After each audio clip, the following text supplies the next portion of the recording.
Bien. Regardez ça. Je sélectionne avec la flèche noire mon texte ici. Je vais l'agrandir un peu avec la touche majuscule et Alt aussi, pourquoi pas. Voilà. Je vais le tourner. Voilà. Le repositionner, oui, parce que quand on est avec l'outil de transformation manuelle, on peut agrandir, tourner, mais on peut, si on vient dessus aussi, bouger. Je le mets là. Vous voyez où je veux en venir? Comment faire en sorte que là où le texte se superpose au rectangle, ça devient du blanc ou de la transparence? Là où le texte se superpose au rectangle, ça devient du blanc ou de la transparence. Haha. Pas évident. Bon, il y a peut-être une solution du côté des options de fusion, un peu comme dans Photoshop. Fenêtre, transparence. Là, vous avez la palette transparence. Allez-y, fenêtre transparence, quand vous avez votre texte qui est sélectionné, là, vous avez le curseur d'opacité, voilà. Mais vous avez aussi les options, là. Il n'y a pas un truc qui s'appelle exclusion ou un truc comme ça? Oui, ça fait ça. Ouais, pourquoi pas, ça pourrait marcher. Exclusion ou différence, oui, c'est pas mal aussi, ça. Donc ça, c'est le mode de fusion. L'objet, vous connaissez dans Photoshop les modes de fusion. Voilà.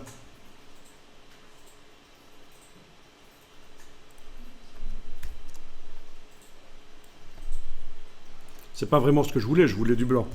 Mais bon. Superposition, ça marche? Ouais, ça fait un peu un truc, oui, c'est relativement sympa, pourquoi pas.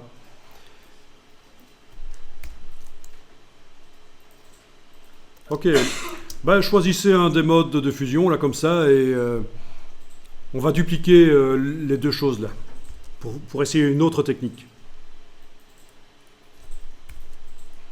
Alors, il n'y a plus de place sur la page. Ça n'a pas d'importance. On vous demande de faire une illustration au format A3 vertical dans Illustrator.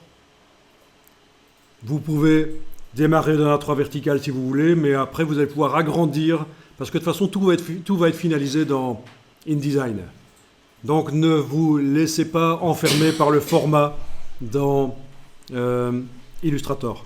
Donc ce qu'on va faire, c'est qu'on va ajouter de la zone. J'ai un A4 horizontal, mais ça va devenir un format plus long, parce que je vais aller dupliquer ces deux choses-là sur le côté, là, sur du blanc. Alors techniquement, c'est possible de les dupliquer déjà maintenant, si on les sélectionne tous les deux, avec la touche Alt. Ça marche. Il y a toute une zone autour de la page où on peut travailler. Si je zoome en arrière, voilà, vous la voyez, elle fait à peu près 2 mètres sur 2. Ça va ? Mais c'est quand même mieux de travailler sur un fond blanc. Donc, pour agrandir la zone, c'est ici, l'outil plan de travail. Alors attention, parce que si vous faites un clic et glisser, vous avez créé un deuxième plan de travail. Encore un autre, voilà. On peut créer plein de plans de travail. C'est utile quand on fait du web.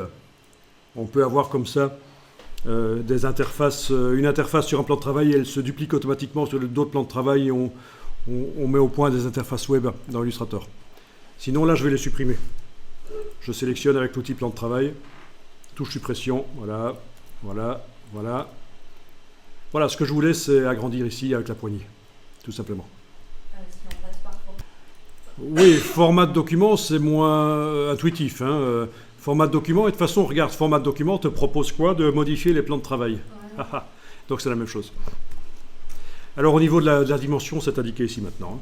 La dimension de mon document, c'est toujours 210 de hauteur, comme un A4, mais par contre en largeur, c'est plus 29,7, c'est 480,54, voilà. Oui, c'est très long, quoi. Mais c'est pas grave.